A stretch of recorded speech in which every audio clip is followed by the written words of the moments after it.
Saya sampaikan, kalau sampai Fuad bangsat biadab, Fuad cucu Gerwani PKI tidak ditangkap, tidak ditahan, maka jangan salahkan kami umat Islam yang akan bertindak, akan kami lawan, akan kami bantai dia sampai titik darah penghabisan. Terus Fuad contohnya, ketika dia merasa oh ini takut menyakiti, dia langsung mohon maaf. Tapi Bahar Smith ketika mengatakan bahwa Wali Songo tidak punya keturunan, dia mengatakan sendiri bahwa saya tidak akan mohon maaf sampai hari kiamat. Rizik Syihab telah memberikan provokasi perang, mengatakan laskar monyet,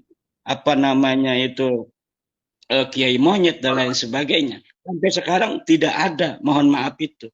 Saya tanya, kalau kayak begitu mau dibiarin apa enggak? Andaikan ada guru kalian, ya, guru kalian terus dihina, dibilang monyet, dibilang pengkhianat. Saya tanya, apa yang orang Madura lakukan? Jawab. Apa? Diapain? Carok. Sekarang baru dihina satu tokoh mereka saja sudah emosi. Ini kiai-kiai monyet, pasukan monyet, jenderal-jenderal monyet. Makanya kalau mau ajur-ajuran di depan hakim ya udah sekalian aja gitu loh. Jangan nggak usah minta maaf sama mereka, nggak usah kita takut-takut, ya udah kita bawa bukti, mereka bawa bukti, kita hajar-hajaran depan hakim.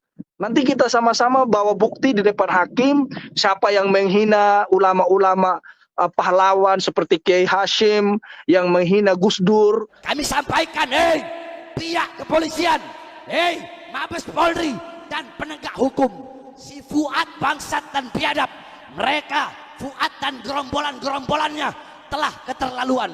Kami selama ini sabar, kami selama ini taat kepada hukum, betul. Siapapun, Fuad, siapapun kau punya backing, mau siapapun gak ada urusan.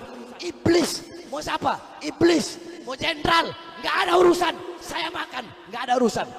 Fuad merasa paling pribumi, kita juga pribumi Indonesia yang siap melawan para pemecah belah bangsa. Kita akan lawan mereka, saudara-saudara. Jawab yang keras, siap lawan PKI, siap lawan antek-antek PKI. Perseteruan dua kelompok Islam, yaitu kelompok HRS-PS kelompok Kiai Imaduddin, semakin menegangkan.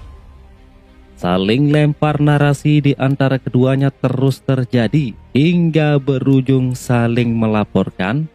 Bahkan keduanya saling tantang-menantang perang. Mendesak pemerintah untuk menangkap Rizik Syihab sebagai pemecah belah umat dan masyarakat karena sering membuat gaduh dan onar. Meminta kepada pihak kepolisian menindak cepat dan memenjarakan Fuad cucu PKI yang telah menghina guru kita bersama, guru tua. Pertikaian ini berawal dari persoalan nasabah alwi dan yang terbaru yaitu soal wacana pemberian gelar pahlawan kepada guru tua yang ditolak oleh kelompok Kiai Imaduddin dan para pengikutnya.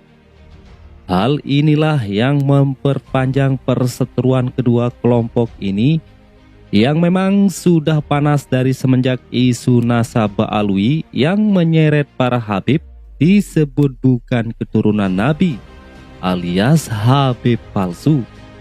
Tentu di sisi pengikut HRS ini tentu menyakitkan.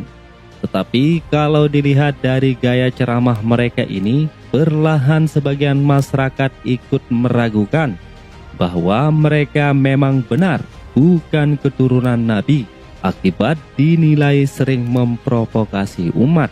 Hari Senin kemarin sudah melaporkan narasi provokatif Rizik Syihab agar diproses secara hukum. Negara kita adalah negara hukum, panglimanya adalah panglima hukum. Kalau kita sudah melapor, ya jangan demo-demo. Biarkan para aparat hukum yang kemudian memandang apakah ini pantas untuk dilanjutkan ataukah tidak. Orang Nusantara nggak orang pintar semua, jadi ngerti lah. Nggak usah seperti maling lempar sembunyi tangan. Orang mereka yang gebur PKI di Indonesia mereka kok Jadi nggak masuk akal lah. di mana seorang Gus Fuad sudah memohon maaf dan mengklarifikasi. Nah, sabkul lisan itu lisan yang terlanjur bicara itu kan harus ditanyakan maksudnya seperti apa. Ketika Sohibul Kalam ini menerangkan maksud saya seperti itu, maka maksud yang disarah itulah yang kemudian yang harus diterima. Dan ini adalah luar biasa seorang Gus Fuad, di mana dalam masa perjuangan mengangkat harkat derajat martabat bangsa Nusantara dari sementara pengakuan sebuah klan yang mengaku dirinya sebagai cucu Nabi namun tidak terbukti, tetapi ketika ada bersinggungan Gus Fuad langsung mohon maaf. Itu adalah ciri bangsa Nusantara yang mempunyai peradaban dan akhlak yang luhung bahkan sebelum Islam itu sendiri datang. Nah, berbeda dengan Bahar Smith misalnya, yang dia telah menghina Wali Songo, keturunannya terputus, dia mengatakan sendiri dengan lidahnya mensarah, saya tidak akan memohon maaf sampai hari kiamat. Nah, itu bedanya bangsa Nusantara yang luhur, yang merupakan terah-terah dari para raja yang mulia, yang kaya raya di masa lalu. Kemudian ada terah daripada terah kenabian dari Wali Songo. Sehingga dua kekuatan suci ini menjadi akhlak-akhlak yang adiluhung yang dimiliki oleh para ulama-ulama dan pemimpin-pemimpin Nusantara hari ini. Itulah seperti Gus Fuad contohnya. Ketika dia merasa, oh ini takut menyakiti, dia langsung mohon maaf. Tapi Bahar Smith ketika mengatakan bahwa Wali Songo tidak punya keturunan, dia mengatakan sendiri bahwa saya tidak akan mohon maaf sampai hari kiamat. Rizik Syihab telah memberikan provokasi perang, mengatakan laskar monyet, kiai monyet dan lain sebagainya. Sampai sekarang tidak ada mohon maaf itu. Inilah bedanya akhlak adiluhung Nusantara yang merupakan terah nutfah nabawiyah dan nutfah para kesatria Nusantara yang agung dan maha dilambari oleh nilai-nilai tinggi peradaban dengan orang-orang semacam mereka, Bahar Smith, Rizik Syihab dan sebagainya, yang sampai hari ini ketika menyatakan perang tidak ada klarifikasi dan mohon maaf, yang telah menimbulkan berbagai macam kegaduhan di daerah-daerah, tapi tidak ada mohon maaf. Kenapa? Akhlak. Disinilah mentalitas akhlak yang mulia atau akhlak yang tidak mulia. Dan Gus Fuad telah memperlihatkan kemuliaan akhlak Nusantara dengan beliau memohon maaf. Walaupun tidak mohon maaf ya, walaupun diproses dalam hukum, ini kan penghinaan semacam ini, penghinaan yang tidak bisa masuk ke dalam delik karena orangnya sudah meninggal dunia. Orang yang harus melaporkannya siapa? Tidak ada kan. Nah, kemudian walaupun ada, itu hanya 4 bulan ancaman hukumannya. Nah, tetapi dengan itu Gus Fuad memohon maaf karena memang itu mungkin akan menyakiti kalau salah paham dari ucapannya itu orang-orang yang mengagumi Idrus bin Salim Al-Jufri, dan itu sudah dilakukan. Saya kira ini adalah uluran tangan yang mesti untuk diterima oleh keluarga besar Al-Khairat. Mari kita jadikan pengalaman beberapa hari ini bagaimana kita bermuhasabah terhadap bagaimana kita berbangsa, bagaimana kita bernegara, bagaimana kita bersaudara antar satu daerah dengan daerah lain. Jangan memicu-micu nilai-nilai primordialisme yang dimana setiap daerah mempunyai primordialisme, dan kesejarahan bangsa Indonesia telah mengetahui bagaimana Yogyakarta, bagaimana Mataram di masa lalu yang mempunyai peradaban yang adiluhung, peradaban tinggi, para kesatria ada di sana dan lain sebagainya. Jadi nilai-nilai kedaerahan itu harus ditekan. Yang harus kita utamakan adalah nilai kebangsaan, keindonesiaan. Semacam hukum adat dan lain sebagainya yang ditutukan kepada Gus Fuad itu nilai-nilai primordialisme yang membahayakan daripada persatuan bangsa dan negara. Seharusnya itu ditegur oleh aparat-aparat yang ada di sana. Karena apa? Kalau di sana punya adat, di sini juga punya adat. Di Jogja juga punya adat. Nanti kalau adat dengan adat, ini akan mencederai kebangsaan kita sebagai satu bangsa, bangsa Indonesia, sebagai satu negara, negara Indonesia. Kita harus mengedepankan nilai keindonesiaan di atas kedaerahan. Kita harus mengedepankan nilai-nilai keindonesiaan di atas suku, di atas agama apa yang ada di Indonesia. Agama ini tinggi. Al-Islam ya'lu wa la yu'la alih. Tetapi dalam konteks keindonesiaan, agama ini dilindungi oleh negara, dilindungi oleh Pancasila, dilindungi oleh TNI kita, dilindungi oleh Polri kita, dilindungi oleh setiap desah napas dari bangsa Indonesia. Dan ini kita harus mengedepankan, saling hormat menghormati, saling harga menghargai, toleransi, saling maaf memaafkan ada kesalahan. Apalagi ini masih bulan Syawal.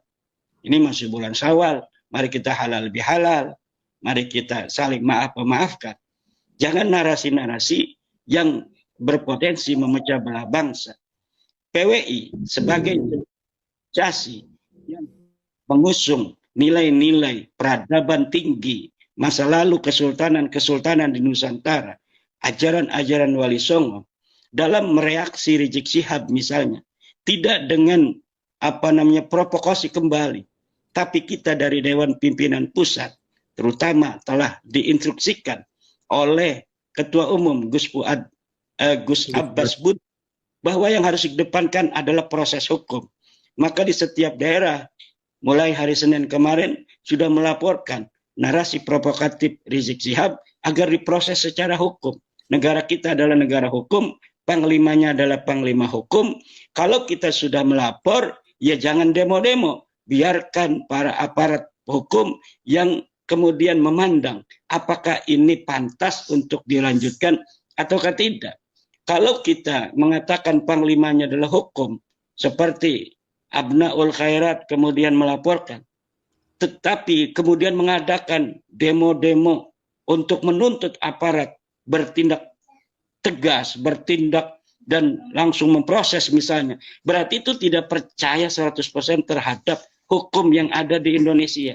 Tapi kita dari PWI akan memperlihatkan ketika kita sudah melapor kepada aparat kepolisian tentang provokasi Rizik Syihab, maka kita akan serahkan itu kepada pihak hukum. Kita tidak akan demo-demo menuntut agar pemerintah atau pihak kepolisian segera untuk memproses. Tidak. Kita serahkan kepada aparat hukum bagaimana, apakah provokasi yang kemarin dinarasikan oleh Rizik Syihab itu sudah layak untuk dimasukkan ke dalam pengadilan ataukah tidak, dan itu kita serahkan kepada polisi. Dan saya kira inilah pembelajaran yang dibawa hari ini, dipertontonkan, diajarkan oleh perjuangan Wali Songo Indonesia agar menjadi contoh bagi bangsa-bangsa lain yang hari ini sudah berada di Indonesia, kita terima dengan tangan terbuka. Jadi ini sepertinya harus menjadi suri tauladan. Nah, kemudian mengenai isu PKI yang kemarin digemborkan, bahkan ada yang berusaha mendemo, saya kira Gus Fuad tidak terlalu mempermasalahkan itu. Buktinya PWI Jogja dan sekitarnya laporan kepada saya, Kiai katanya kita mau jaga di rumah Gus Fuad, tapi ditolak katanya. Jadi ketika ada ancaman-ancaman demo sejak beberapa hari yang lalu, itu PWI Jogja dan kabupaten-kabupaten di Jawa Tengah sekitar daripada Jogja itu ingin menempatkan pasukan laskar di sana di Pondok Pesantren Gus Fuad, tapi Gus Fuad dan keluarga Pondok Pesantren Raudatul Fatihah menolak. Biarkan aja, enggak apa-apa, enggak usah jaga-jaga katanya. Akhirnya marah itu para laskar-laskar, Kemudian kepada saya mengadu, apa itu maksudnya Gus Fuad, katanya menolak-nolak kami untuk apa namanya PAM di pesantrennya Gus Fuad.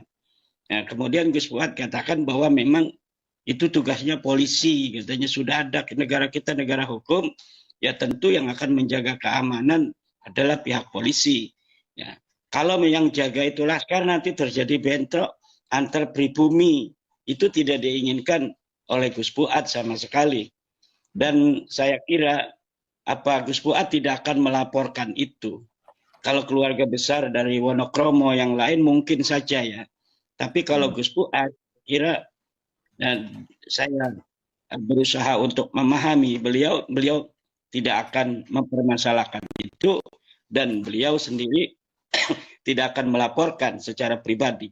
Tapi keluarga besar beliau kan besar di Jogja itu, hampir seluruh kiai-kiai yang ada di Jogja itu ada kaitan persaudaraan dengan Gus Fuad Pleret, terutama dari kiai-kiai terah Keraton Yogyakarta dan Surakarta.